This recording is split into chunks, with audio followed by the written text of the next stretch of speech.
দেখো দুইটা থিওরি পড়বা, ডিফারেন্স বিটুইন ডিফারেন্সিয়াল ক্যালকুলাস আর ইন্টিগ্রাল ক্যালকুলাস। তারপরে হচ্ছে 2 নম্বরে what are uses of calculus in business. এই ডিফারেন্স ভাই পড়লেই তুমি এগুলো লিখতে। বাংলা হয়ে যাচ্ছে। কি? বুঝি এগুলো নাই। বাংলা হয়ে যাচ্ছে না? বাংলা হইছে আমি বলতেছি, বাংলা বলে থিওরি ডিফারেন্সিয়াল। গুলা। হ্যাঁ বাংলা লিখবা, ইংলিশে লিখতে পারবা, আমি দুইটাই দিয়ে দেবো, ইংলিশ বাংলা একসাথে আনসার, ঠিক আছে? আপনি বাংলা লিখে দিন, বাংলা করে লিখবি। যেটা যে ভাইয়া ভালো ভাষায় লেখা। করতে, এটা এটা শুরু করার আগে বললেনি ভাইয়া ইকোনমিক্স কি সবাই দিয়েছে টাকা?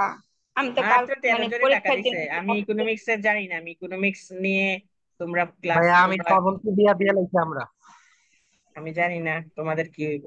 আমার কথা শোনো, আমি তো রিয়া কই? ভাইয়া তো পরীক্ষার জন্য জিজ্ঞেসে না দিয়ে মিরানের দেবো মতো টাকা, হয়ে দিলাম। কিন্তু কেউ যদি না রাজি হয় তাহলে কেমন হইতো? ইকোনমিক্স ভাইয়া খুব কঠিন একটা সাবজেক্ট, প্রতি বছর অনেকে ফেল করে। আমি বারবার বলছি ইকোনমিক্স পড়ার জন্য তোমরা আলাদা তাড়াতাড়ি টাকা জমা দিয়ে দাও, আমি টিচার দিয়ে দিই এটা। তো দেও না, তোমরা তোমাদের মতো করে থাকো। এখন কথা আসে, আমি অঙ্কে আসি, কথা বললো না। কার কাছে টাকা দেওয়া লাগবে? বললো না, আমি পরে বলবো। Difference between differential calculus and integral calculus, এইটা হচ্ছে থিওরি, এটা পড়বা। ডিফারেন্স, এটা পার্থক্যটা পড়লেই তুমি এটা থেকে বৈশিষ্ট্য লিখতে পারবা এবং কি ডেফিনিশন লিখতে পারবা। এক্সপ্লেইন দা ডিফারেন্সিয়াল ক্যালকুলাস যদি আসে বা সংজ্ঞা আসলে, তো এইটুকুলো যদি আস্তে আসে। আস্তে বল। হাসতে বলতেছি, দাঁড়ান। Difference between differential calculus and integral calculus, এই পার্থক্যটা ভালো করে পড়বেন। একটা প্রশ্ন পড়লেই এখান থেকে থিওরি দেওয়ার মতন অবস্থা সৃষ্টি হয়ে যায়, ঠিক আছে?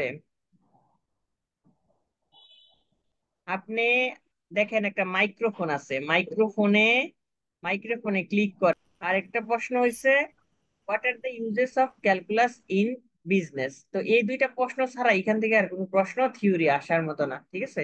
এই দুইটা পড়বা। এখন আসো আমাদের যেই বিষয়বস্তু, আমরা যে চ্যাপ্টারটা পড়তেছি সেটার নাম হচ্ছে ডিফারেন্সিয়াল ক্যালকুলাস, মানে ইন্ট্রোডাকশন টু ডিফারেন্সিয়াল ক্যালকুলাস।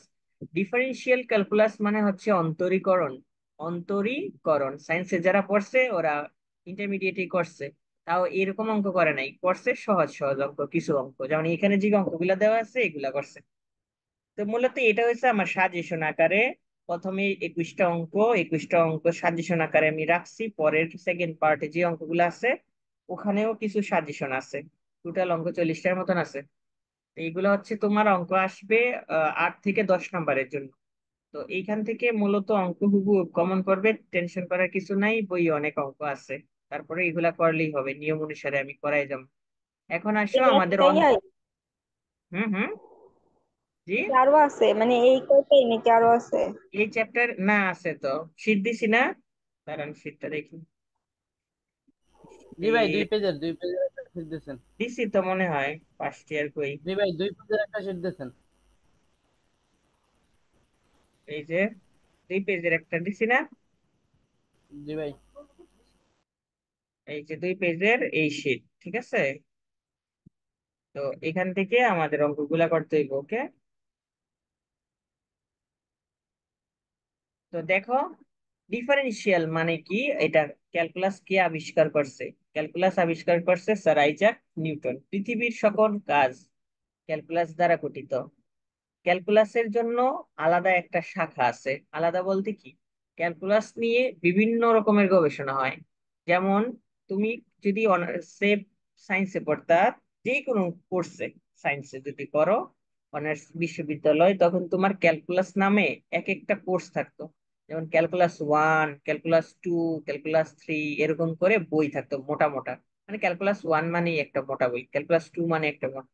আবার থাকতো integral calculus, differential calculus, inflation calculus, এরকম ভাবে অনেক ক্যালকুলাস আছে। পৃথিবীতে এত ক্যালকুলাস উনি সৃষ্টি করে গেছে, যা দিয়ে সারা পৃথিবী চলে, ঠিক আছে? আর ক্যালকুলাসটা ইউজ করা হয় ব্যবসার এমন একটা জায়গায় যেখানে হাজার হাজার কোটি কোটি হিসাব সেকেন্ডের ভিতরে হয়ে যায়। ক্যালকুলাসের জন্য আলাদা করে সফটওয়্যার তৈরি করা আছে। তো এখন আসো আমাদের ডিফারেন্সিয়াল ক্যালকুলাস। ডিফারেন্সিয়াল ক্যালকুলাসটা মূলত কি? এটা হচ্ছে, আমরা জানি একটা হচ্ছে এক্স চলক থাকে আর একটা ওয়াই। তা আমরা যদি বলি একটা স্বাধীন চলক আর একটা হচ্ছে কি অধীন চলক, এই দুইটা চলক থাকে। তো সংজ্ঞাটা লিখো, সংজ্ঞা লিখো। লিখতেছো? লেখো। প্রথমে ক্যালকুলাস লিখো, লিখার পরে সংখ্যাটা হচ্ছে স্বাধীন চলকের সামান্য অথবা ক্ষুদ্রতম পরিবর্তন পরিবর্তনের ফলে পরিবর্তনের ফলে অধীন চলকের ক্ষুদ্রতম পরিবর্তন, অর্থাৎ স্বাধীন চলকের সামান্য পরিবর্তন হইব। এই স্বাধীন চলকের সামান্য পরিবর্তনের ফলে অধীন চলকের ওই সামান্য পরিমাণেরই পরিবর্তন হইব। মানে এটা একদম ছোট। ডিফারেন্সিয়াল মানেই হচ্ছে, তুমি মনে করো একটা, এটা কি, মনে করো একটা পাহাড়, ঠিক আছে? এই পাহাড়টাকে তুমি যদি ক্ষুদ্র ক্ষুদ্র অংশে করো তাহলে পাবে পাথর। ঠিক আছে, ক্ষুদ্র ক্ষুদ্রে ক্ষুদ্র ক্ষুদ্র অংশটা করলে পাবা কি, পাথর পাবা। তো এই যে পাথর, এই পাথরগুলা মূলত থাকবে একসাথে জড় অবস্থায়। একসাথে কি, জড় অবস্থা। আর এটা হচ্ছে পুরাটা মিললে একটা পাথর। অর্থাৎ এই পাহাড়টা প্রথমে হচ্ছে একটা বড় পাথর। এই বড় পাথরটাকে ছোট ছোট অংশে স্তূপে পরিবর্তন করছি। অর্থাৎ এটা কোনো পরিবর্তন হয়েছে সামান্য মাত্র। সেটা কি, বড় পাথর থেকে ছোট পাথর হয়েছে, কিন্তু একসাথেই ছিল, অর্থাৎ পাহাড়েই দেখা যায়। তো এই যে সামান্য পরিবর্তন, এটাকেই বলা হয় অন্তরীকরণ, অর্থাৎ ডিফারেন্সিয়াল ক্যালকুলাস। কোনো কোচিনে কমার্সে ক্যালকুলাস করায় না, ঠিক আছে? কোনো কোচিন বলতে কি ম্যাক্সিমামই করায় না। কিন্তু ফিনান্স ডিপার্টমেন্টে তিনটা প্রশ্ন আসার সম্ভাবনা সব সময় থাকে, দুইটা তো আসেই। দুইটা আসে, প্রিভিয়াস কোশ্চেন দেখলে দেখবেন ক্যালকুলাস থেকে দুইটা প্রশ্ন প্রায়ই আসে। আর এখন অন্য ডিপার্টমেন্ট গুলোও ক্যালকুলাস ফলো করতেছে, যেহেতু বিজ্ঞাপন করানো হয় সেজন্য, যেটা সিলেবাসে আছে। তাহলে এটা হচ্ছে অন্তরীকরণের সংজ্ঞা। এই আপনি বলেন সংজ্ঞাটা ভালোভাবে। আচ্ছা আমি বলতেছি, দাঁড়ান। এটা আমি একটু বুঝাই নাই। তাহলে বড় পাথরটাকে ভাঙিয়ে ছোট পাথর করছি, এটা হচ্ছে কি অন্তরীকরণ। আবার যদি আমি বলি ছোট পাথর থেকে বড় পাথরে যাবো, তাহলে সেটা হচ্ছে ইন্টিগ্রাল ক্যালকুলাস। ঠিক আছে?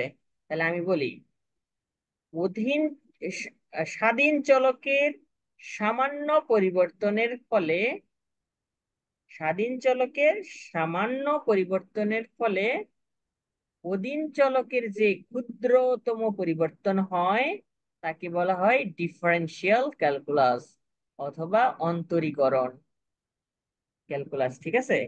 তাহলে এখন আসো আমরা ফর্মুলা নিয়ে লিখি।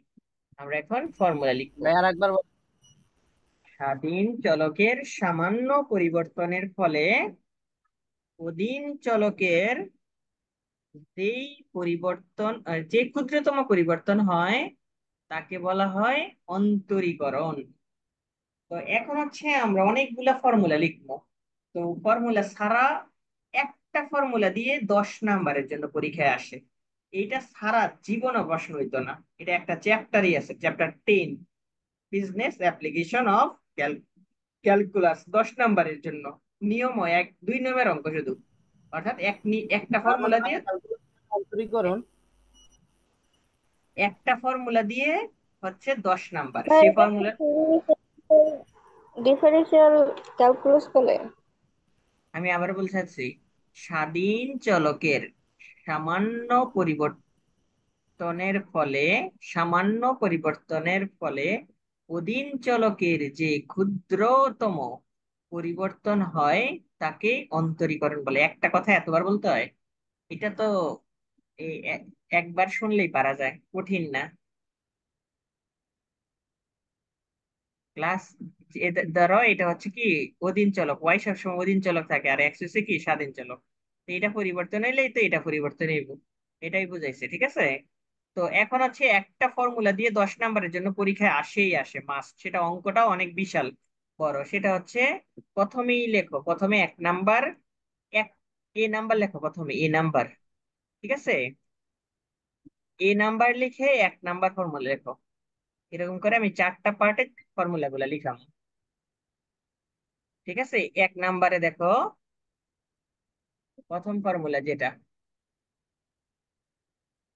হ্যাঁ, সরি আমি তো এই জায়গাটা বুঝাই নাই।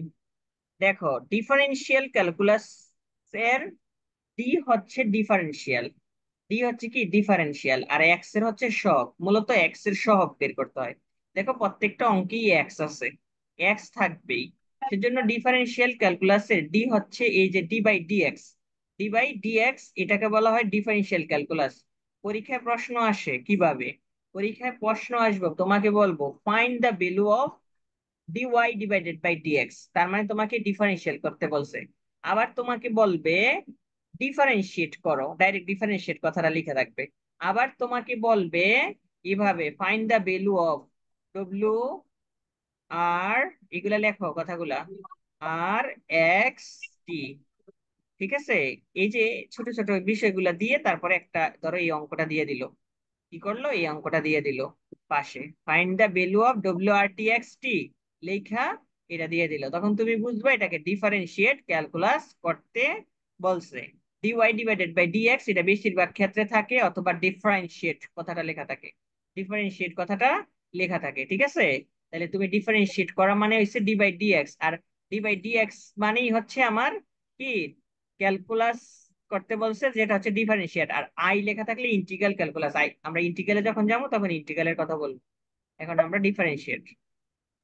তো ভাই এটা হচ্ছে ক্যালকুলাস ডি কয় বাই প্রকার হয়? ডিএক্স। দেখো তুমি যখন ডি বাই ডিএক্স কথাটা লিখা থাকবে ভাই তখন, ক্যালকুলাস কি দুই প্রকারই হয়? হ্যাঁ এভাবেই অঙ্ক আসে পরীক্ষায়। তো দেখো ডি বাই ডিএক্স, এক্স এর উপরে পাওয়ার, পাওয়ার মানে কি এন, এটা অজানা থাকতে পারে। প্রথম ফর্মুলা, এটা দিয়ে মূলত আমরা 10 মার্কস ইভেন সব ধরনের ক্যালকুলাস করে থাকি। 10 মার্কস হচ্ছে প্রথমে, এটা দিয়ে আসে একটা ফর্মুলা দিয়ে, 10 নাম্বারের জন্য পরীক্ষা আসবেই, 100% আসে ইনশাল্লাহ। দেখো তাহলে এই ফর্মুলাটা ইউজ করে, এটা হচ্ছে দেখো এনটা হচ্ছে সামনে চলে আসে, তো এটা অঙ্কে মুখস্থ করতে হয় না, অঙ্ক করতে করতে এমনিই পেরে যায়। তো তারপর হচ্ছে এক্স থেকে n-1 সাথে সাথে লিখবা ফর্মুলা, আমি কিন্তু এগুলা কিন্তু মুছা দেব, ক্লাস কাইটা গেলেই কিন্তু এই লেখাগুলা সাথে সাথে মুছা দেব, আমি কিন্তু ইয়া দিয়ে লিখতেছি না। তাহলে প্রথমে দেখো ডি বাই ডিএক্স, এই যে D by DX, D by DX এর সাথে পিছনে যদি এক্স থাকে, এক্স এর সাথে যদি কোনো কিছু পাওয়ার থাকে, সেই ফর্মুলাটা হবে এন ইন্টু এক্স এর উপরে n-1। মোট কথা পাওয়ারটা সামনে আইব, পাওয়ার থেকে এক বিয়োগ যাব, পাওয়ারটা সামনে আইব, পাওয়ার থেকে এক বিয়োগ দেবে, এইভাবে থাকতে হইব ডি বাই ডিএক্স, তারপরে ঠিক সেম ভাবে থাকবে, অর্থাৎ e to the power x to the power n কথাটা লিখে থাকবে। এটা হচ্ছে 1 নাম্বার ফর্মুলা, যেটা দিয়ে 10 নাম্বার তো আসবেই, আসার সাথে সাথে সব রকমের ক্যালকুলাস করতে হবে এই নিয়ম দিয়ে, ডিফারেন্সিয়াল ক্যালকুলাসের। তাহলে ডি বাই ডিএক্স এটা হচ্ছে ক্যালকুলাসের প্রথম ফর্মুলা, যেটা হচ্ছে x to the power n, এনটা হচ্ছে সামনে আসবে, এন থেকে এক বিয়োগ হবে। ঠিক আছে, এটা বুঝতে পারছো কিনা ফর্মুলাটা, 1 নাম্বার ফর্মুলা, 1 নাম্বার ফর্মুলা আমাদের হয়ে গেল। ওকে, এক জি নাম্বার ভাই ফর্মুলা বুঝছি। আমার, 1 নাম্বার ফর্মুলা আমাদের হয়ে গেল। এবার 2 নাম্বার ফর্মুলা লিখো। এই ফর্মুলা না লিখলেও সারে 2 নাম্বারটা, 2 নাম্বারটা মুখে বলে দিলে তোমরা পারবা। D by DX constant, constant মানে কি বলতো, খালি সংখ্যা না, আমরা আগের চ্যাপ্টার গুলা করছি না। কনস্ট্যান্ট, সরি এটা কনস্ট্যান্ট, কনস্ট্যান্ট না, আচ্ছা দাঁড়াও 1 মিনিট, কনস্ট্যান্ট, হ্যাঁ কনস্ট্যান্ট, টি কনস্ট্যান্ট, কনস্ট্যান্ট বা কনস্ট্যান্ট অর্থ খালি সংখ্যা, কনস্ট্যান্ট অর্থ কি খালি সংখ্যা, যদি হয় এটার মান হবে জিরো, এটার মানে কি হবে জিরো হবে। আমি বলবো স্টার মার্ক কোনটা দিতে, প্রথম ফর্মুলাটা স্টার মার্ক, আর এটা তো ডাইরেক্ট দেখেই বুঝে লাইবা, খালি সংখ্যা মানে জিরো, খালি সংখ্যা মানে কি জিরো, খালি সংখ্যা মানে হচ্ছে zero, D by DX constant ভাই ইজ খালি ইকুয়াল সংখ্যাটা টু, কোন রকম থাকতে পারে? হ্যাঁ কিভাবে থাকবো আমি দেখাই, ডি বাই ডিএক্স লেখা মনে করো 5 লেখা, তাহলে কি হইব জিরো। ধরো 100 লেখা আছে, কোনো চলক যদি না থাকে, কোনো চলক যদি না থাকে, তাহলে অবশ্যই মনে রাখবা সেটা হচ্ছে জিরো, অর্থাৎ কোনো চলক যদি না থাকে সেটা হচ্ছে জিরো। ওকে, বুঝতে পারছো কিনা, বুঝতে পারছো জি ভাই কিনা বুঝছি। ভাইয়ারা? জি ভাই বুঝছি। আচ্ছা তুমি যা ইয়া রাকিব, তুমি যতজন জয়েন দিছো ওরা সবাই জয়েন দিছে? ভাই সবাই দেয় নাই, কিছু কিছু দিচ্ছে। ব্যাড লাক, ব্যাড লাক যারা জয়েন, কারণ এটা 30 নাম্বারের জন্য প্রশ্ন আসে, বুঝলা, ক্যালকুলাস ইকুয়েশন, এই এই চ্যাপ্টার গুলা করলেই পরীক্ষা পাস করা যায়, অর্থাৎ ভালো নাম্বার পাওয়া যায়, 3.50 এ প্লাসও পাওয়া যায়, 5টা আনসার করা যায়। বলছেন কি ভাইয়া? ইকুয়েশন করাই ফেলছেন? হ্যাঁ, আপনি তো ঘুরে আসলেন। ইকুয়েশনের বাকি আছে, একটা চ্যাপ্টার করাইছি শুধু, একটা কমপ্লিট হয় নাই, করামো আমি এটা আবার। তারপরে দেখেন D by D x E to the power X. আমি এই চ্যাপ্টারটা করামো 4-5টা ক্লাসে, এটা আপনি করছিলেন আগে। এটা হচ্ছে এটাই থাকবে, ই টু দি পাওয়ার এক্স, এটা পরিবর্তন নাই। D by D x E to the power এটা এক্স ইজ ইকুয়াল টু, এটাই থাকবে। ঠিক ঠিক আছে। তাহলে 3 নাম্বার হচ্ছে এটা, 3 number formula, d by D x E to the power x is equal to e to the power x. Okay, বুঝতে পারছেন কিনা এটা? এটা হচ্ছে 3 নাম্বার। তারপর 4 নাম্বারটা লিখেন। আচ্ছা, এখানে লিখে দিই 4 number. D by D X সম্পূর্ণটা একই থাকবে। ডি বাই ডি এক্স আমি ইম্পর্টেন্ট ফর্মুলা গুলা শুধু লেখামু। আচ্ছা, এই 3টা থাকুক। ভাই এগুলো স্টার মার্ক হবে? কি কি? ভাই 1 নাম্বারটা স্টার দিতে বলছেন, 2 নাম্বারটা তো না, এই 3-4 কি স্টার মার্ক দেবো? এবারে 3 নাম্বারটা লিখো। 4 নাম্বারটা হচ্ছে 1/2/2 টু দি পাওয়ার এক্স। এগুলা কম ব্যবহার হয়, এটি ফর্মুলা ছাড়াও আমি অঙ্ক করাইতে পারি। তো এটা হচ্ছে 4 নাম্বার ফর্মুলা। ফর্মুলা মনে রাখতে পারলে ভালো, কারণ হচ্ছে পরীক্ষায় তুমি সহজে বই দেখেই লিখে ফেলতে পারবা। করতে করতে ক্যালকুলাস মুখে মুখে আনসার বলতে পারবা, কারণ এটার মুখ আনসার হইবে এত, মুখে মুখে। তারপর দেখো, ক্যালকুলাস একদম সহজ, শুধু ফর্মুলা একটু মনে রাখতে হয়। লগ এক্স, ঠিক আছে, D by D X log X, এটা ফর্মুলাটা মনে রাখতে হবে খুবই ভালোভাবে। এটা দিবা হচ্ছে বি নাম্বার, লগের গুলা দিবা বি নাম্বার, 1/x। তাহলে ডি বাই ডি এক্স এর সাথে তোমাকে লগ এক্স দেখবা, তখনই তুমি কি করবা, 1/x বসাই দিবা সাথে সাথে, D by D X log ভাইয়া এক্স। এর কি ভাইয়া? এর চারটা সূত্র, প্রথমে আর এখন 3টা, বিয়েরটা এরপর এটা সাইডটা, প্রথমে 4টা, তারপরে এখন 1 নাম্বার শুরু হয়েছে আবার বি নাম্বারের, বি এর এক, বি নাম্বারের এক, D by D X log X is equal to 1/x, D by D X log X is equal to 1/x। ঠিক আছে। তারপরে লগের জায়গায় ln ও থাকতে পারে, ঠিক আছে, ln থাকতে পারে, ln থাকলে সেম ফর্মুলা, ln ও থাকতে পারে, D by D X L N X, ঠিক আছে, ln এক্স, এটাই ফর্মুলা, সেম ফর্মুলা, একই ফর্মুলা। ওকে, একই ফর্মুলা। এবার আমরা মোস্ট ইম্পর্টেন্ট একটা ফর্মুলা লিখবো, আমরা মোস্ট ইম্পর্টেন্ট একটা ফর্মুলা লিখবো।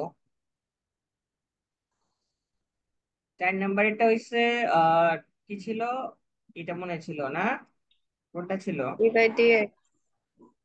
বাই ডি এক্স তারপরে root over X is equal to 1/2 two root over x.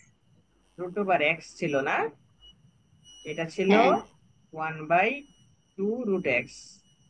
এটা হচ্ছে ফর্মুলা। অবশ্যই এটা আমি একটা তো অঙ্ক ব্যবহার করিনি এখানে যে অঙ্কগুলা দিছি, এটা এমনি লেখাই মাঝে মধ্যে যদি যাইয়া পড়ে, তাইলে এটা এমনি করা যায়, এটাকে হাফ বানানো যায়, রুট ওভার ওঠানো, এর জন্য এটা ইউজ করি না আমি, বুঝছেন? এই ফর্মুলাটা ইউজ করি না আমি, নিজে ইচ্ছা করি হাফ করে তারপরে নর্মাল নিয়মে করি। আচ্ছা, তারপরে বি নাম্বারের 1 নাম্বার করছি লগ এক্স, লগ এক্স মানে হচ্ছে 1/x। আবার D by D X ln X, ln X মানে কি, একই, একই, হাফ, সরি 1/x। এখন আরেকটা এবার ফর্মুলা দেখেন, দাঁড়ান একটু সাদা করে লিই, মানে বড় ফর্মুলা তো,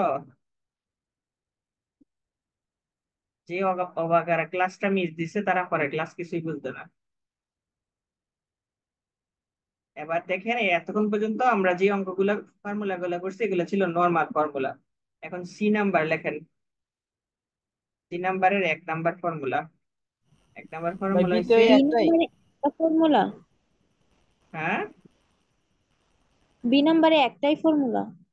দুইটা লিখলাম না, একটা D by D X log X, log X মানে হচ্ছে 1/x, একটা লিখছি D by D X ln X, ln X মানে হচ্ছে 1/x, একই ফর্মুলা দুইটা। তো এখন হচ্ছে ঠিক আমরা, হইলেন। ভাই আচ্ছা একটাই ইনভার্স লিখে রাখেন, বলুন। একটাই লিখে রাখেন, যেটা আমি লিখছেন তো এটাই। লসের পরিবর্তে ln x লেখা যাবে। ওইটাই ফর্মুলা। এই যে দেখেন, এটা হচ্ছে D by D X UV, মানে গুণ আকারে থাকবে। এতক্ষণ ছিল যোগ আকার বিয়োগ আকারে, এখন থাকবে গুণ আকারে। যদি গুণ আকারে থাকে তাহলে প্রথমটা হচ্ছে ইউ, পরেরটা হচ্ছে বি। তাহলে এই ফর্মুলাটা সহজ একবারে মনে রাখা। প্রথমেই আপনি ইউ কে ধরবেন, তাহলে ইউ কে দিয়ে দিবেন সামনে, ইউ দিয়ে দিবেন কি সামনে। তাহলে U D by D X, তারপর হচ্ছে ভি। ওকে, এই হচ্ছে যোগ। আবার ইউর সাথে ডি ডি আলাদা, একটু আলাদা। ইউ, ইউ ইউ হইছে এখানে, ইউ হইছে কোথায় এই জায়গায়, ঠিক আছে। U D by D X, তারপরে হচ্ছে বি। আবার এখানে হচ্ছে বি হয়ে যাবে সামনে, আর ইউ চলে যাবে পিছনে। ঠিক আছে, ডি বাই ডি এক্স, এই হচ্ছে আপনার ইউ। ঠিক আছে, তাহলে এটা হয়ে গেল একটা ফর্মুলা। এটা হচ্ছে কি গুণের ফর্মুলা। তাই গুণের তো দুইটা না তিনটাও থাকতে পারে। তিনটা থাকতে পারে না, তিনটা অঙ্কের সময় বুঝাবো। এখানে দুইটা দিয়ে থাকুক। এখন এখন লেখেন ভাগের ফর্মুলা। এখন ভাগেরটা, তাহলে এখন তো গুণ ছিল, এখন ভাগ। তাহলে ভাগ থাকলে ইউ যাইবো উপরে, আর বি হইছে নিচে। ইউ কোথায় উপরে, আর নিচে বি, নি হইছে নিচে। তাহলে প্রথমে হইছে বি হইছে এখানে রাখবো ডি বাই ডি এক্স। দেখেন এইখানে কিন্তু প্যাচ লাগাইন না আবার। এটা কিন্তু ইউ হইছে সামনে, আর এটা হচ্ছে বি হইছে সামনে। ঠিক আছে, আর এটা হচ্ছে ইউ হইছে পিছনে, মাইনাস চিহ্ন। আবার ইউ হইছে সামনে, D by D X, V হইছে পিছনে। ঠিক আছে, ডিভাইডেড বাই বি স্কোয়ার। এটা হচ্ছে ফর্মুলা, ভাগের ফর্মুলা হচ্ছে এটা। ঠিক আছে, আমরা আর কয়েকটা ফর্মুলা লিখে অঙ্কে চলে যাব। অঙ্ক একদিনে অনেকগুলা করা যায়। তো এটা হয়ে গেছে, ঠিক আছে। এটা হয়ে গেলে আমরা এই জায়গাটা মুছে দিই, হ্যাঁ। এটা লিখে হয়েছে, এই ফর্মুলাটা বুঝতে কারো প্রবলেম হয়েছে, কথা বললেন। হ্যাঁ, গুণেরটা আবার একটু বলেন। গুণেরটা হয়েছে ইউভি। মনে করেন আমি লিখলাম 2x yx। ক্লাস যদি শেষ হয়ে যায় তাইলে মনে রাখবেন 9 মিনিট পরে জয়েন দিবেন, যারা নতুন আছেন 9 মিনিট পরে, 9 মিনিট পরেই জয়েন দিতে হয়। ঠিক আছে, তো দেখেন এই যে ইউটা হইছে সামনে,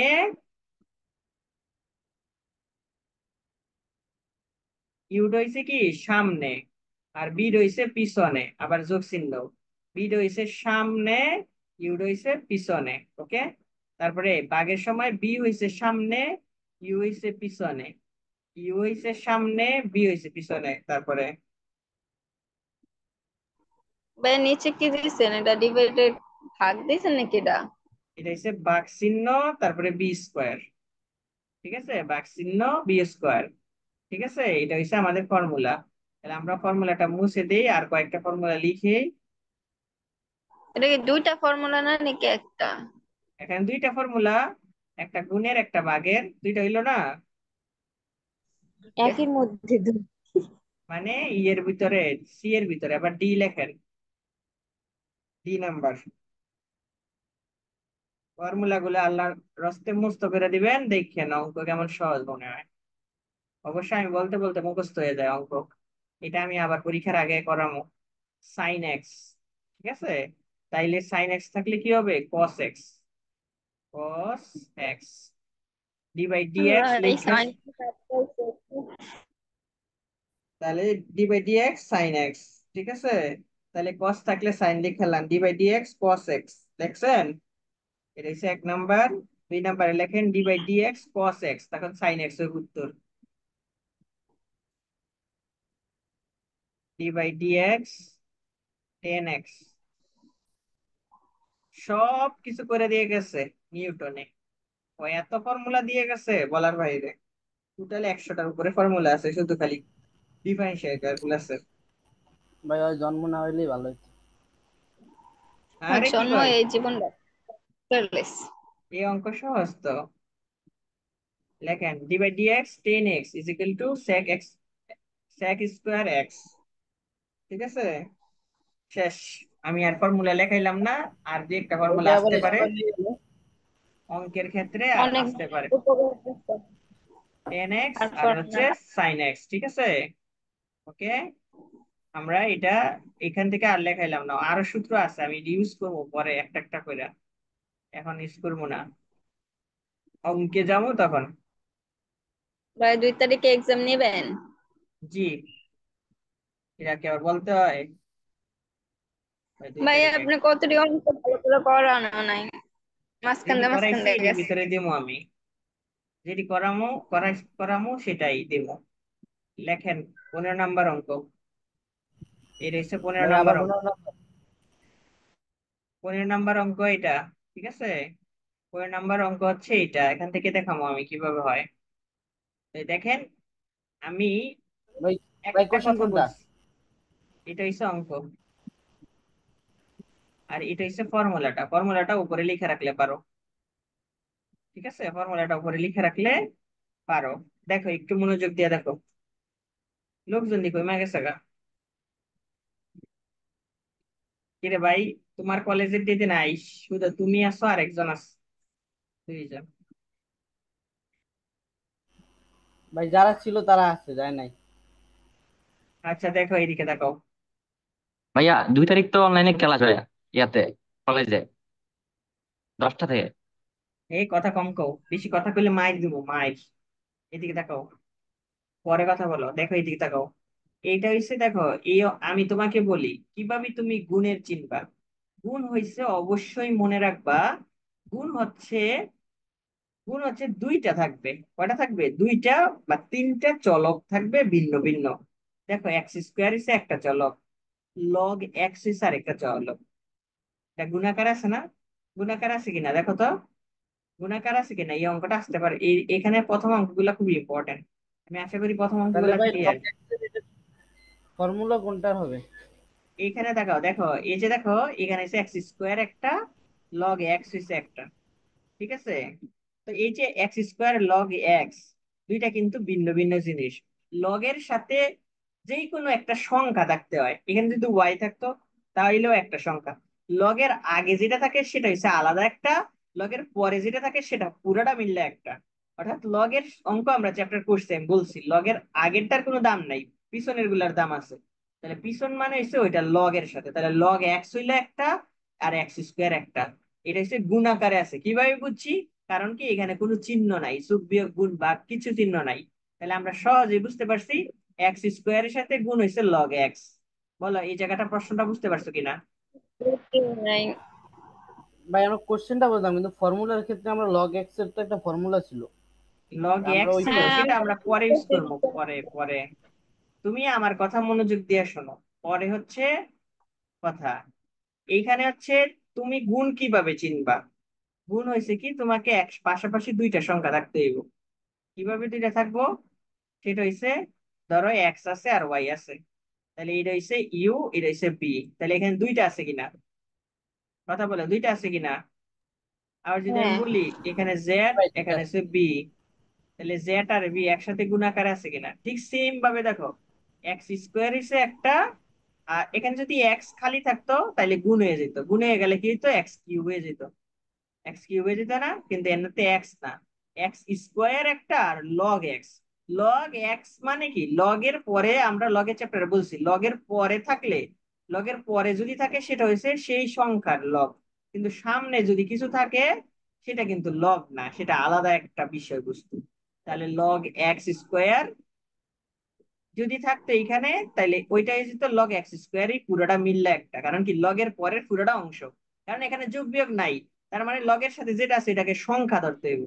কারণ কি লগের থাকে হাঁটু, বুক, আর হচ্ছে কি, হাঁটু বুক আর মাথা, যেমন আমরা বলি, অর্থাৎ এইভাবে যদি থাকে, তাহলে নিচে থাকে কি, পা, আর এখানে হচ্ছে হাঁটু, আর এখানে থাকে কি, মাথা। তো এরকম ভাবে লগের যদি আমরা চিন্তা করি, তাহলে লগের এখানে আছে সংখ্যাটা, বুক ভরা ফুল আছে, বুক ভরা বিল, আমরা কিন্তু এগুলা বলছি লগের ক্লাসে। তাহলে লগে আমাদের হচ্ছে বুক ভরা বিল যেটা থাকে সেটা হচ্ছে সংখ্যা, আমরা এটা জানি। তাহলে সংখ্যা অলরেডি অঙ্কে দেওয়া আছে, তাহলে যদি দেওয়া থাকে, তাহলে এই অংশটা হচ্ছে এক্স স্কোয়ার কি, এক্স স্কোয়ার কি কও, এক্স স্কোয়ার হচ্ছে একটা সংখ্যা, আর লগ এক্স হচ্ছে একটা সংখ্যা। ঠিক কিনা? জি ভাই ঠিক বুঝছি। কিনা? কথা কন, কথা কন, কথা কন। জি ভাই বুঝছি বুঝছি বুঝছি। এখন বুঝছেন কিনা? রোহান, তুমি জি কি ভাই। রোহান মিজি? রোহান মিজি নাকি, নাকি কবি নজরুল? আচ্ছা দেখো, তাহলে এখানে হচ্ছে আমি তাহলে এখন ধর্ম কোনটাকে, প্রথমটাকে ধর্ম ইউ, পরেরটারে ধর্ম বি। ঠিক আছে, তাহলে ইউ আর বি ধরছি। তাহলে দেখো, ডিফারেন্সিয়েটের মার্ক হয়েছে আমাকে প্রথমেই, যদি কোনো অঙ্ক দেওয়া থাকে, দেখো না ওয়াই দেওয়া নাই, শুধু অঙ্কটা দিয়ে বলছে ডিফারেন্সিয়েট করো। তোমাকে বলছে ডিফারেন্ট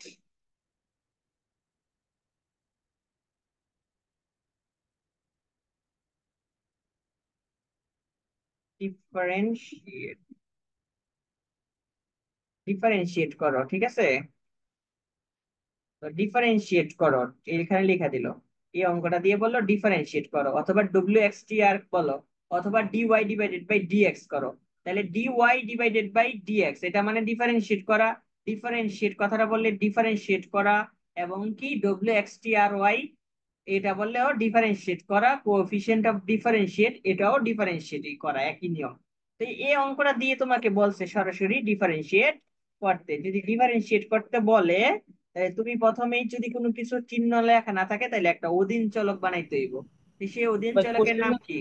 ওয়াই। লেখা থাকে ভাইয়া ভাই এখানে তো ওয়াই দেওয়া, ডিফারেন্সিয়েট হ্যাঁ দেওয়া করব। আছে তো। দেওয়া থাকলে তো তোমাকে আর ধরতে হইব না, যদি দেওয়া না থাকে তখনই তোমাকে লিড ধরে ওয়াই দিয়ে ওই সংখ্যাটাকে ধরতে হইব। এভাবে লিড ধরে লিখতে হবে, কিন্তু অঙ্কে আমাকে সরাসরি দেওয়া আছে। যদি দেওয়া থাকে, তাহলে আমি কি করলাম, আমি সরাসরি এই অঙ্কটা বসাই দিলাম। এখন আমি ডিফারেন্সিয়েটের মার্ক নিব। ডিফারেন্সিয়েটের মার্ক কোনটা, চিহ্ন কোনটা, এই যে এটা ডিওয়াই ডিভাইডেড বাই ডিএক্স। এই যে ডিফারেন্সিয়েট করতে বলছে, তাহলে ডিফারেন্সিয়েট যদি আমরা করি, ডিওয়াই ডিভাইডেড বাই ডিএক্স করে দিলাম। করার পরে উভয় পাশে আমি লিখে দিলাম। এই যে ডিফারেন্সিয়েট করছি, এই ওয়াইটা যখন উপরে উঠে যাব তখনই আমার ফর্মুলা গুলা ইউজ হইব। তাহলে দেখো আমি ফর্মুলা গুলাকে ইউজ করলাম। প্রথমটাকে ধরলাম ইউ, তারপর এটা ধরলাম বি। তাহলে ইউভি ফর্মুলা কিভাবে বুঝছি, এটা গুণাকারে আছে। গুণাকারে থাকাতে আমি বুঝতে পারছি এটা